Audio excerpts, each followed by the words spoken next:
It's been a year since I was in Japan, and I haven't even looked through all the videos I took until now. It turns out I took over 1,000 over the course of 2 weeks of solo travel, so I thought I'd share them now. One of the standout moments from this trip was staying in a wooden townhouse built over 100 years ago in Kyoto. I booked this through Airbnb, and there was one bedroom, but it could accommodate up to 4 guests depending how they set up the beds. When I arrived, my driver couldn't figure out where my Airbnb actually was, so he got out just to make sure it was down this certain alleyway, and it turns out it was, so he dropped me off at the end of the street and I wheeled my luggage down.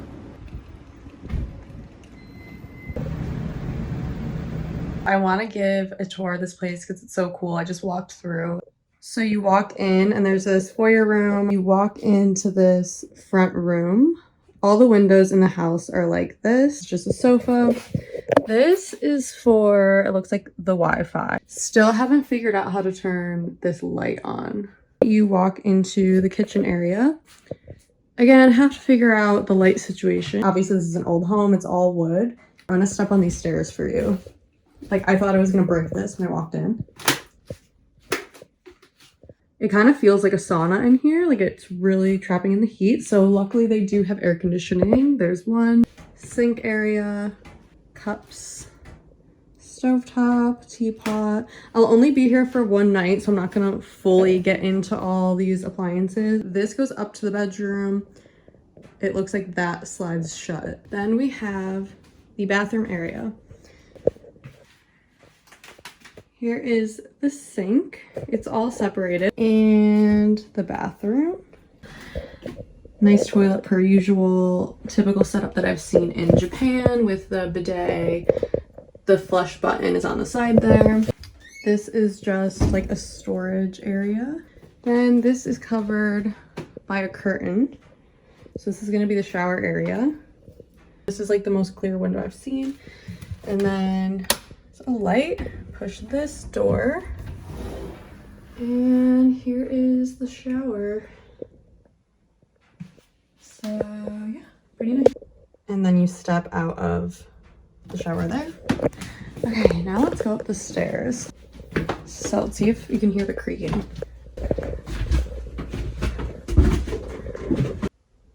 And some air conditioning. It still feels like 100 degrees in here, still cooling off. I wonder how it's gonna be sleeping here tonight.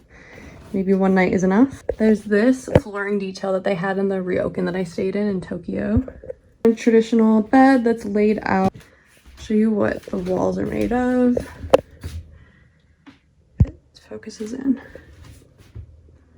And then there's this, I'm assuming you can close. This opens up. Additional beds. Maybe I could stack them. Some things in here. I don't know why opening things up just kind of freaks me. You can see the difference in my face since I've come up here and my sweat compared to when I started the video downstairs. So I don't know how this is gonna go tonight. I already saw a spider in here, so we'll also see if I get bit tonight. In Japan, there are house rules, and so this was left here to fill out and sign. This is a remote to the light.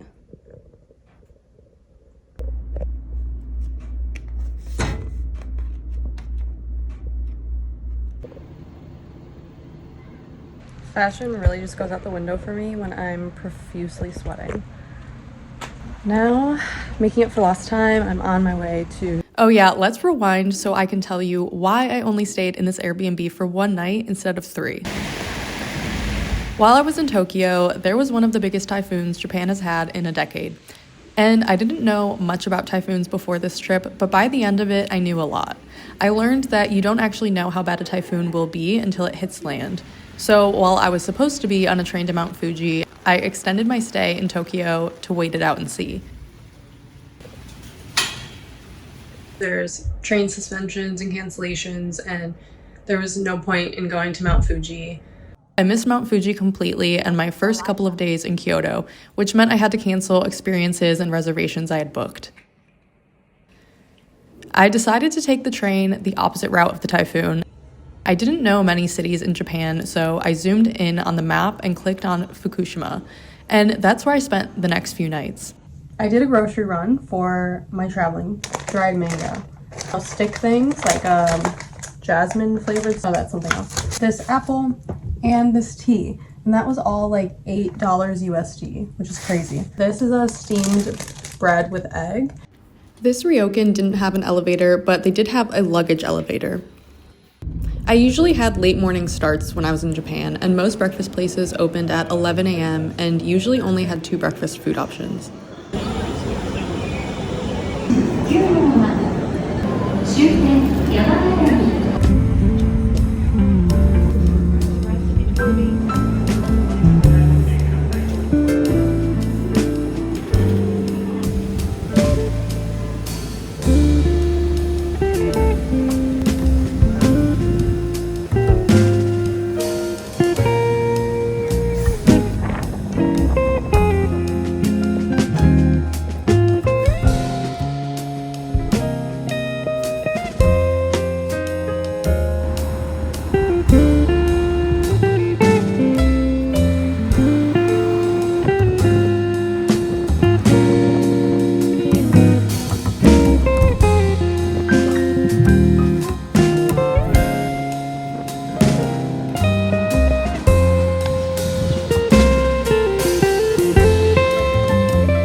One thing I do remember about this trip is that I was often deceived by walking directions on my phone map.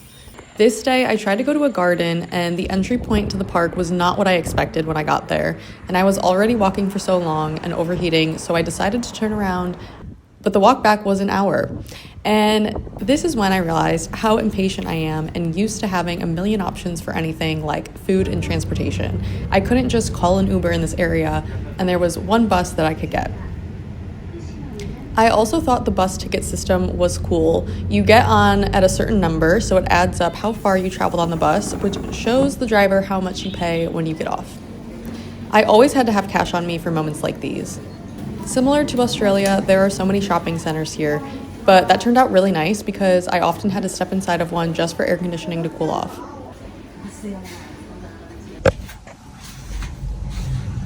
My slippies. This is like the deepest bathtub I've ever seen. Like, okay, if I put my leg in there, like it actually goes up to my knee. Okay, I'm gonna get my money's worth. A body towel. Okay, so this is at the last place. It's a body towel, but it's little. I don't really know what you're supposed to do with it. Oh, it's like plastic. Let's see. Huh. Yeah, I'm taking this home with me.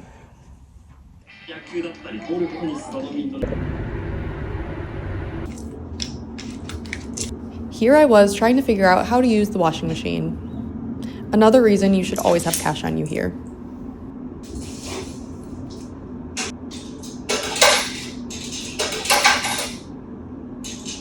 I worked up enough courage to walk into this ramen restaurant, which I didn't do a lot here.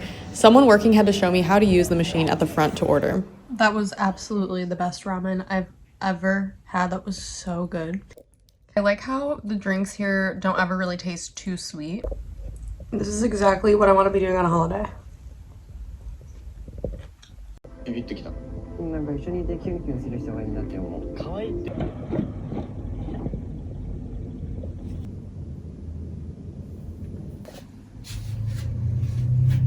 Today I'm taking a 2-hour train to a town nearby. Another day of things I didn't think I was doing on this trip.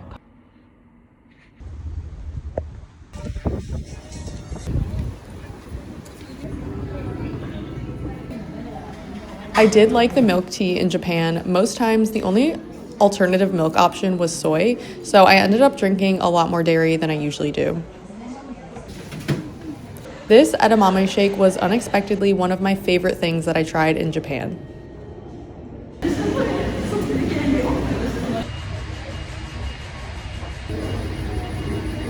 And these sandwiches were always a go-to. This was an air-conditioned waiting room on the train platform.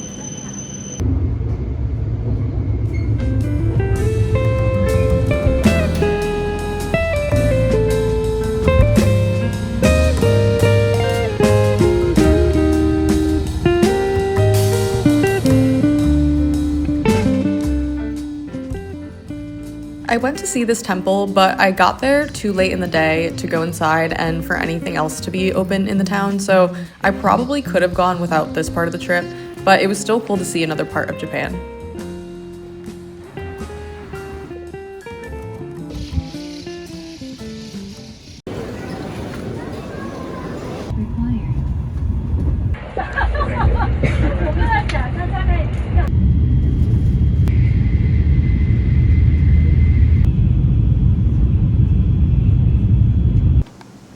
I love Kyoto. I think it's one of those places that is just as good as everyone says it is. It's a tourist spot for a reason, and it really lived up to the hype. The only disappointment of the trip was that I didn't get to spend as much time there. So if I ever go back to Japan, I have to see more of it. And it's just as magical as everyone makes it out to be. I'm on my way to a food tour that I'm so happy that I'm making because I booked it and paid like $160 for this. And so I'm gonna stop at some things along the way. I did all the typical tourist spots that I could fit in. I did a walk by the Nijo Castle Square. I took so many videos on the streets of every corner that I turned. I mean, I couldn't put my camera down. And it's just so peaceful in Japan everywhere you go, even in a busy city. I went to a sort of hidden sushi bar that I found online, and I worked up the courage to go in and sit there and order by myself, which, like I've mentioned before, was really hard for me to do in Japan.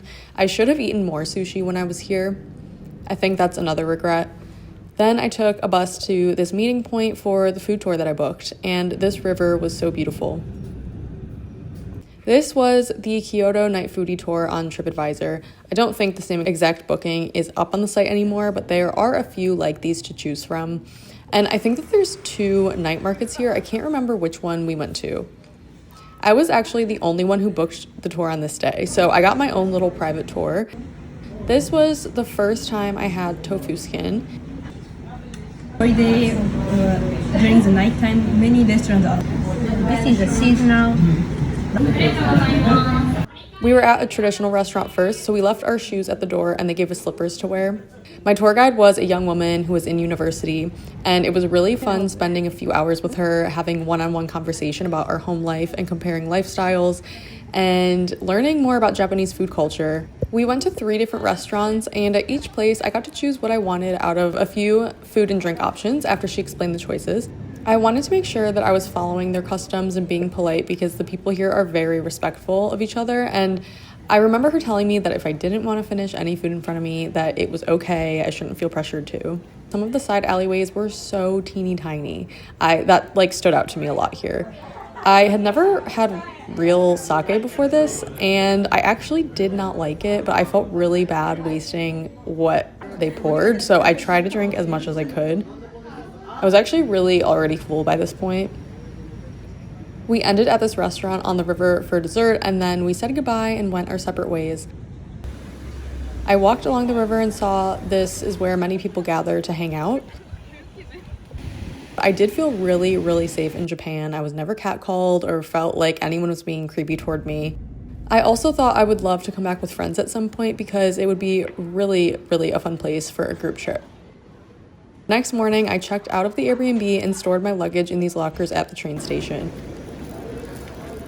Then I got a cab to a traditional tea ceremony that I booked.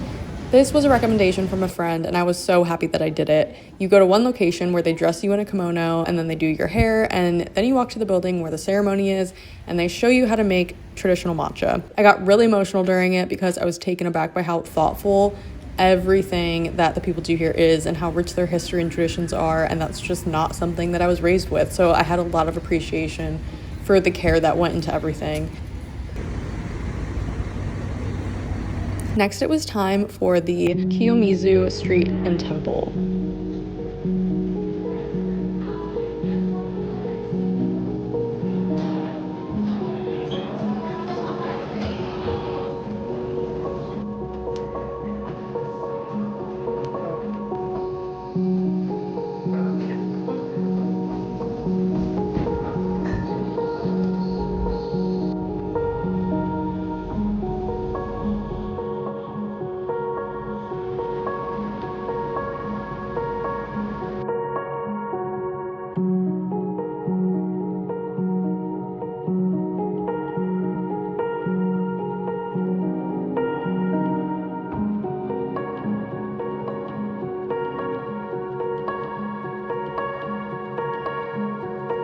I took some of my favorite photos ever on this day.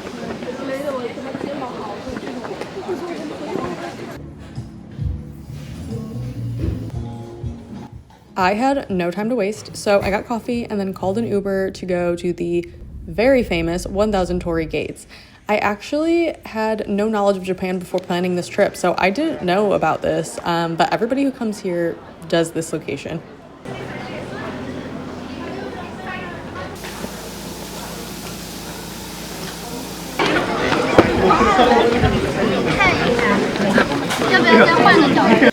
Each gate was donated, and each one has the donor's name written on it. I know 1,000 is a lot, but to really see how long the pathway went on and how many gates there actually were was incredible.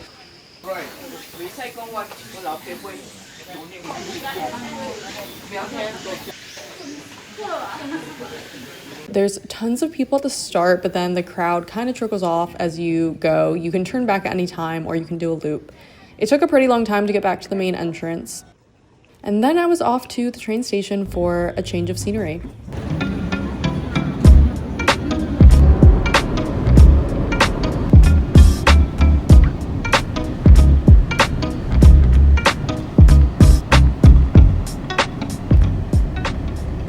I really saved the best for last because I love Osaka. It's my favorite part of Japan by far. I would spend so much more time here.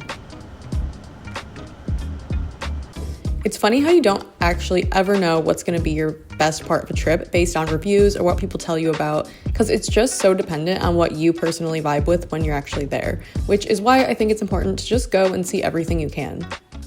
The first time I walked around near my Airbnb here, I was just in love with it, and I thought if I ever lived in Japan, which I probably won't, it would be here.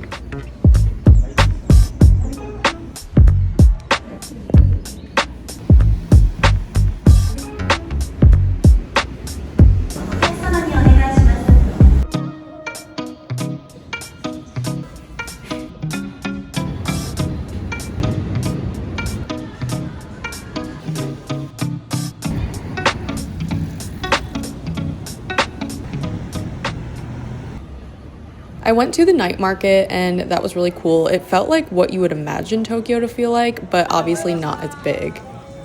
I don't remember what these were called, but I waited so long for them and I was really fascinated by how they made them. But then when I tried them, I didn't even like them.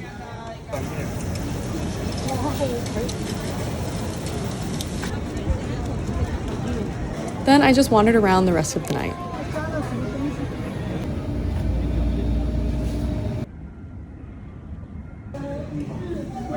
I still think about this chicken katsu. Sometimes I order that here just to reminisce.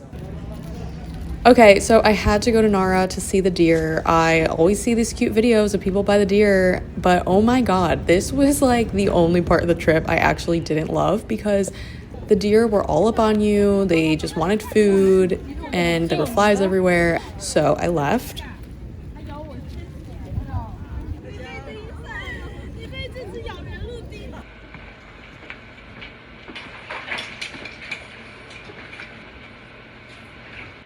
Then it was back to Tokyo.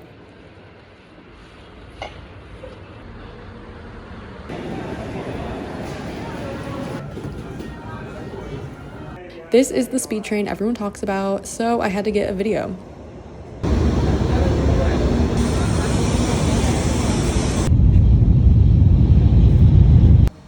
I got my hair done here and we had to talk through Google Translate, which ended up being fine. Even with the unexpected, things are bound to go wrong, and I'm just happy when it doesn't impact my safety or health. All in all, it was a perfect trip. Then I was off to Spain.